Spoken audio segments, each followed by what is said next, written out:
Hey guys, here at the Las Vegas Traders Expo, sitting down with Todd Gordon. He's the founder of Trading Analysis based in Saratoga, New York, Saratoga Springs. That's what a cool part of New York. Thank you. But good to sit down with you. Thanks so Thank much you. for giving us some time. Thanks for having me. Yeah, it's a pleasure. I really enjoy the show, what you guys are doing with the Final Bar. Thank you. It looks first class. Well done. Feel free to expound on that anytime during the next one. Yeah, that's perfect. Let's talk about it. Let's Let's dig deeper into that. You listen, guys are doing a nice job. Thank you so much, and we'll upgrade our talent having you on the show as a guest. Thank you so much for coming on. So your firm Trading Analysis, we were talking before we started just about trading, applying technical analysis, applying charts, but doing it in a transparent way. Yeah. How do you feel that helps individuals learn the practice better? Because I find that's the toughest thing when people get started, is just trying to take that leap and have the comfort to actually take positions and ride through them. How do you think about that transparency? How do you try to approach education for them? I think the integrity of our business is very important, and I think through what your company's doing and several other companies, the integrity is increasing. And this is the one, and sorry to start off this first interview with a little bit of a complaint, but the one complaint I would have to our industry is the barrier to entry is so low. It really doesn't require much of a certification. You have a screen capture software, some charting, and you're in business. You're done. So what I really like, especially what your company's doing and several companies coming together and raising the bar in terms of you need to be sort of in a network to be in the so-called experts. So one. It's kind of like an SRO. We're kind of regulating each other, which I like. So integrity is important. It's the only way I was going to run my business. I've been doing it now. Really, I traded right out of college. I was a prop trader. Went to a little CTA. Went out on my own. I was in 08. Actually 09. I left after the credit crisis. Trading for a hedge fund. Also writing a research report on Wall Street. And basically, what I would do is I would write a daily research report, go execute, and with one trade idea, entry, stop, and go execute the trade in the hedge fund. And I'd come back and I'd report, we made money, we lost money, here's the whole process. It would drive my compliance department insane. They love that kind of thing. It drove them nuts. So when I told them I kind of wanted to go out on my own, I built the reputation of owning the losses, also having winners, right, and being transparent. It's the only way I wanted to do it. And I think I built a following back in 09. I launched myself in 10. Here we are in 19. So integrity is important because I have a problem with the low barrier to entry. There's a lot of competition that we have out there. So I don't put a trade alert out for my business unless it's based in solid fundamentals, technicals, and then I have the trade on myself. Got it. And that's just the only way I want to run my business. So it's important to me. That's good, and I like the fact that it's a very genuine approach, right? You're sort of you're doing what you're saying as well, which is kind of it's pretty refreshing actually, right? So you'd mentioned a loss and how you own your losses, and I would say again, working with people that are getting started trying to trade, invest their own money, it's one of the toughest things to do. How have you learned to deal with periods of loss or when things start to not work and you have to do? I mean, how do you mentally deal with that behaviorally? What do you do? I don't know yet. and I'd love to know what you think, Dave.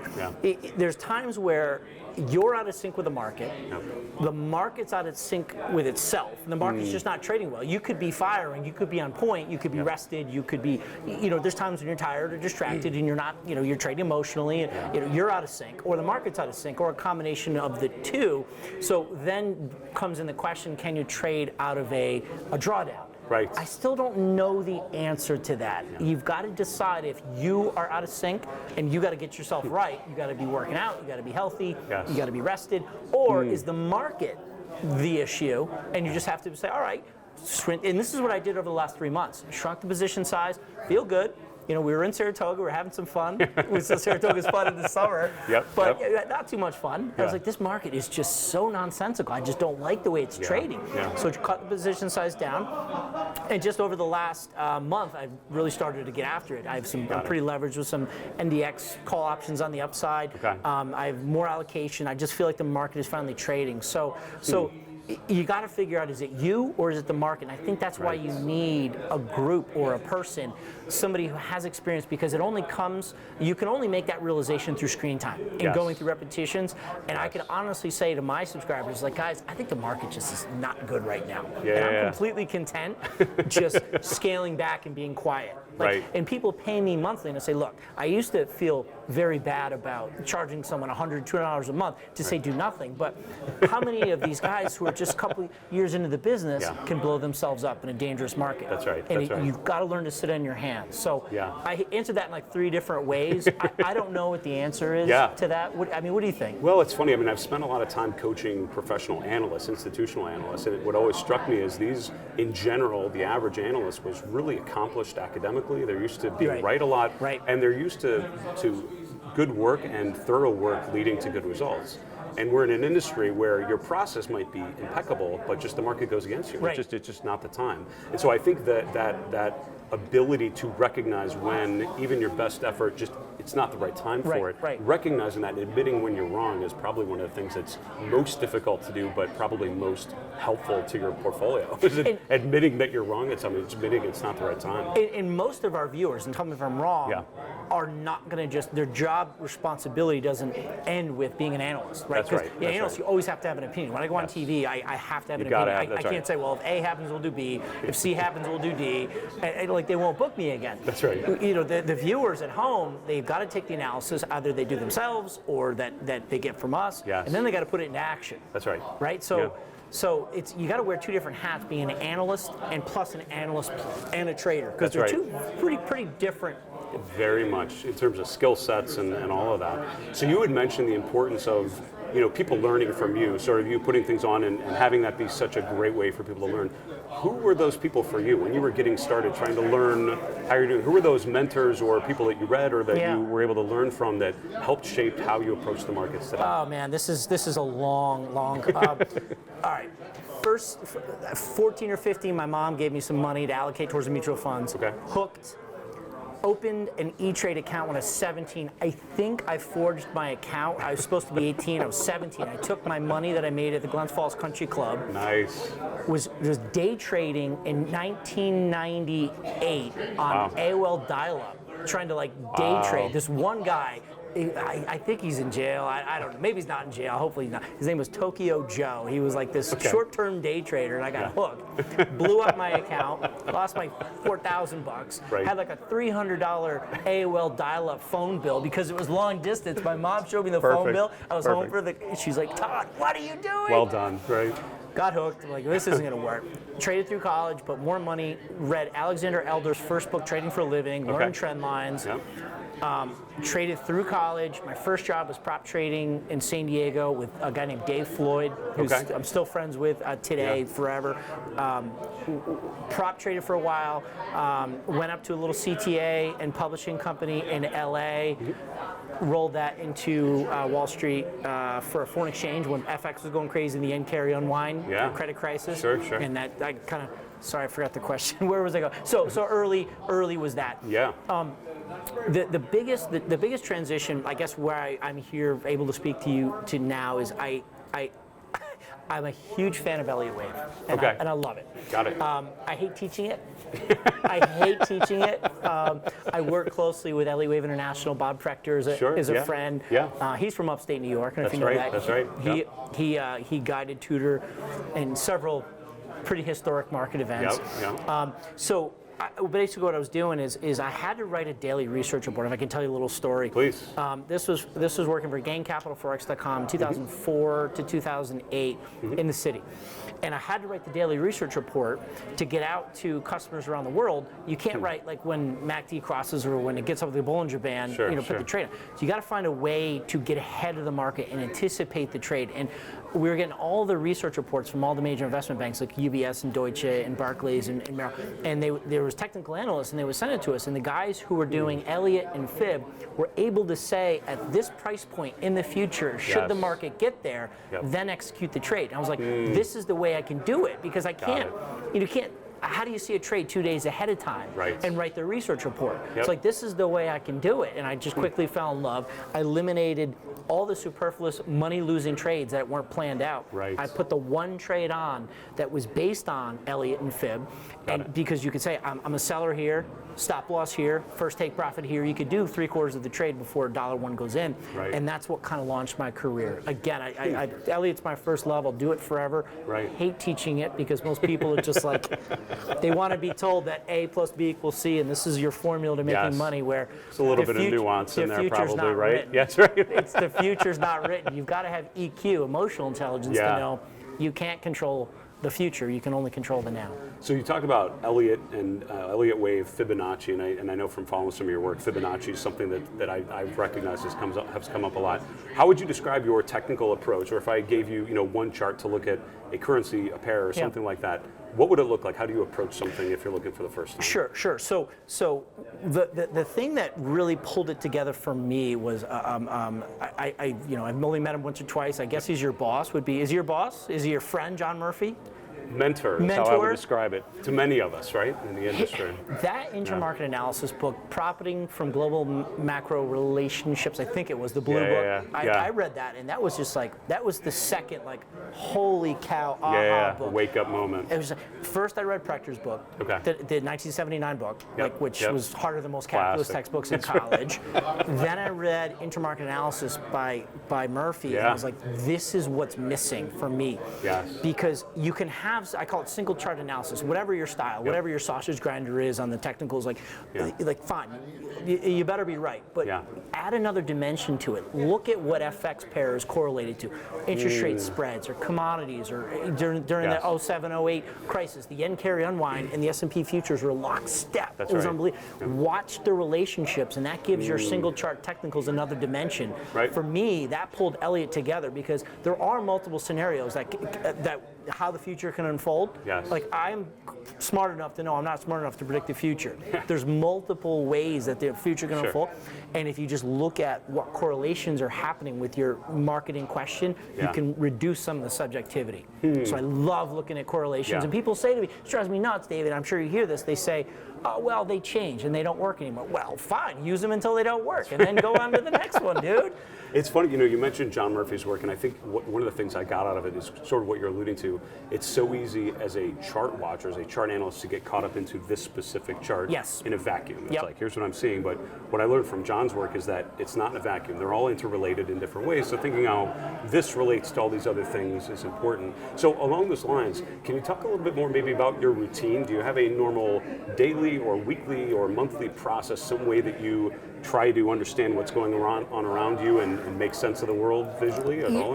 I'm not a process-oriented guy. I mean, I'm more of a field-based trader. I don't have a 10-step checklist that I go through. I mean, when I sit down, I always look at the macro flow. I mean, intermarket analysis has made a forever change, lasting impression on me. I always want to see what fixed income, commodities, currencies, and equities are doing, watching how they're flowing.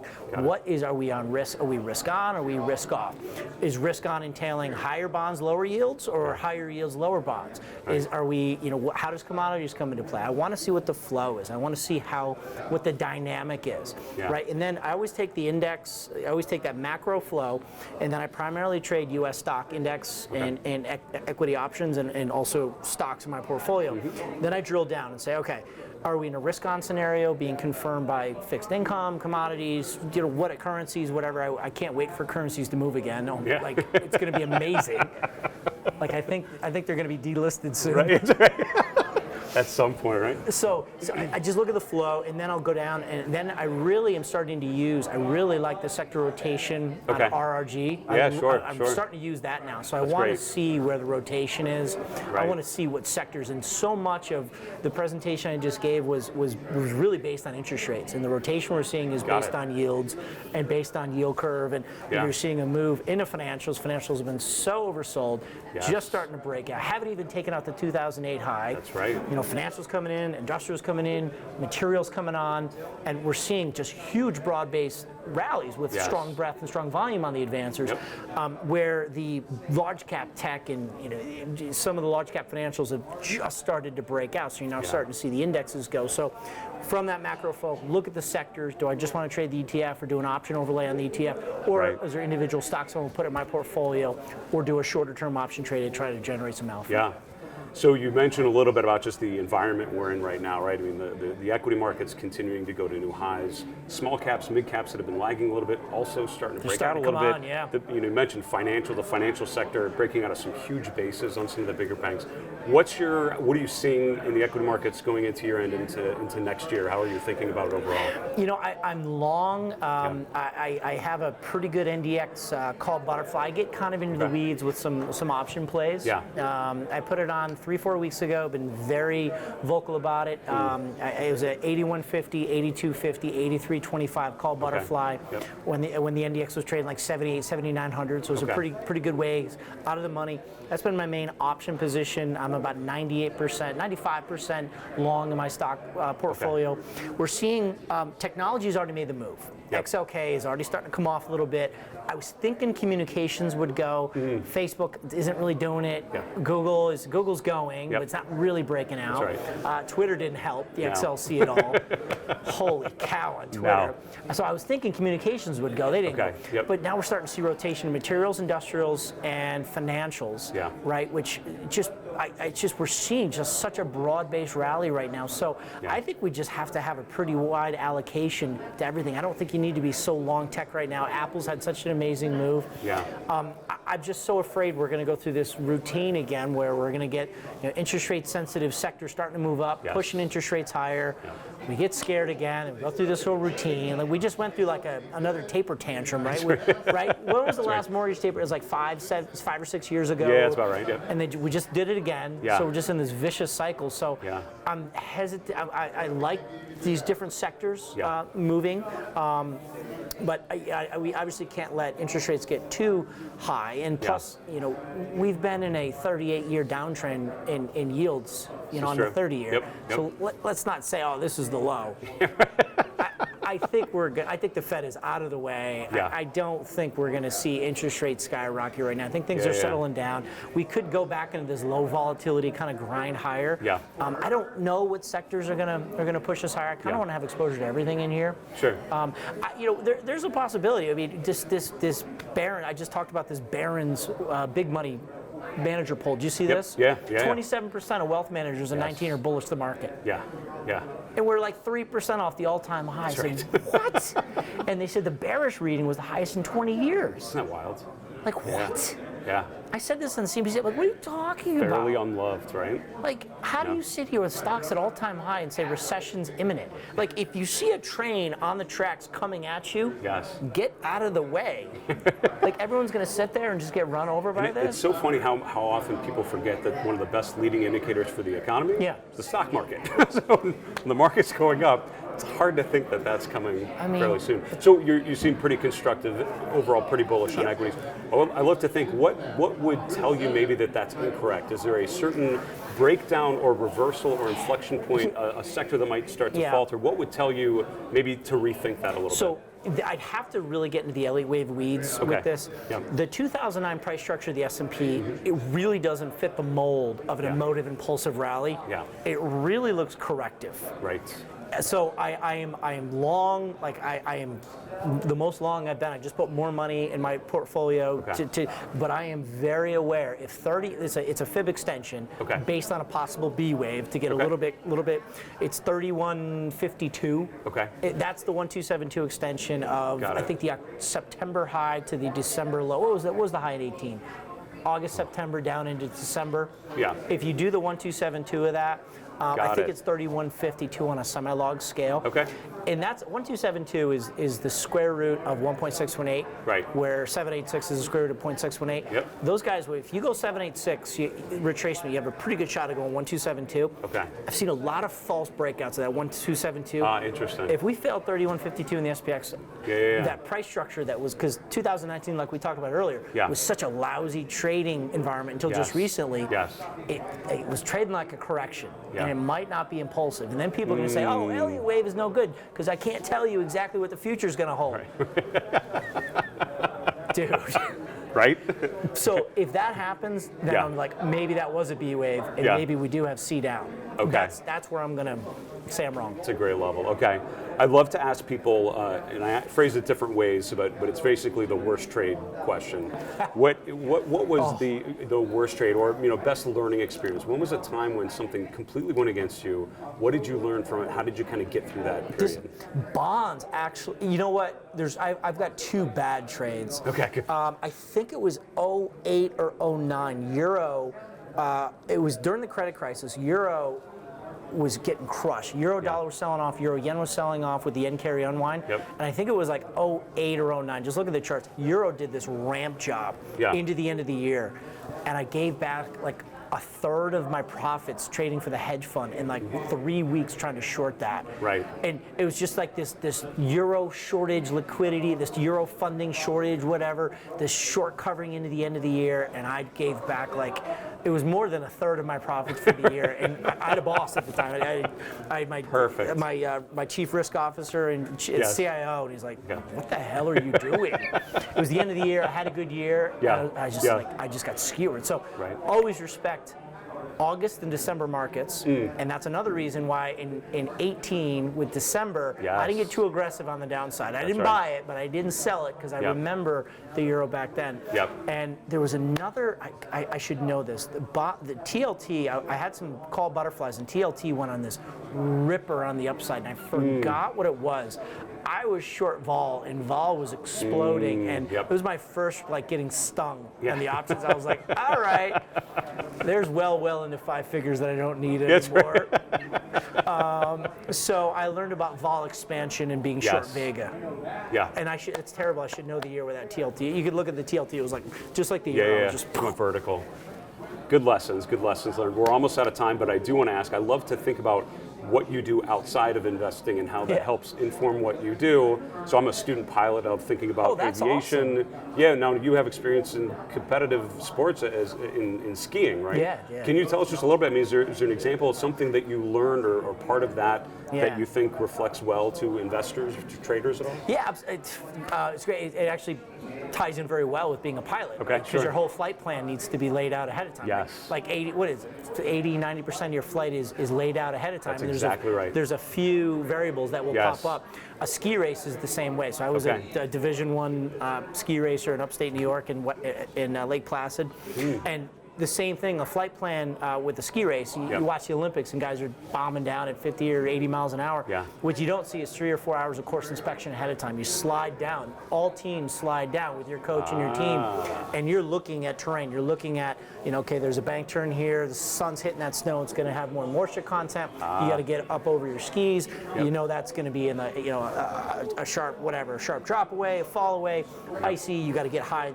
You got to, at those speeds, you got to have a game plan, because you can't just get in there cold, because there's so much information to take in. Most of it needs to be built into a trade plan or ski plan ahead of time, because there will be things that pop up. The course will deteriorate as guys go down, and you have to be firing on your game plan and adapt to the unknown variable. So I took that course inspection into skiing and applied it to trading. That's why I wound up with Elliott and Fib and Intermarket analysis, and in my process, you should have 80% of your trade done before $1 goes into the market. That's right. Because there will be things that pop up. I mean, the worst case in skiing is you wind up in the trees. Worst case in flying. You don't fly much more after that. That's the problem. So a lot more work needs to go in before a trader. Isn't that great? And with both of those similarities and with investing as well, it's the stuff you don't see necessarily. It's all the stuff that happens beforehand that allows you to make good decisions when you need to, because you've done all that prep work ahead of time. You got to love the process. You have to love the process, and that's why the process, like the pursuit of trying to figure out what's going to happen in the future. It's such an awesome intellectual game that's taxing, and that's why I do get frustrated sometimes. And people, new traders, they're anxious and they say, "Give me the formula, give me the secret." Come on, man. There's no secret. You got to love the game, love the pursuit. Got to spend the time, right? Todd, this was such a pleasure to sit down with you. Thank you so much. I feel like we could go on for hours with all these themes, so I hope we can have you back on at some point in the future. You guys are doing. I love what you guys are doing at Stock Charts. Congratulations on the new position. Thank you so much. Appreciate it. I want to thank so much Todd Gordon, founder of Trading Analysis, sitting down with us today at the Traders Expo in Las Vegas. Dave, thanks so much. Cheers, Todd.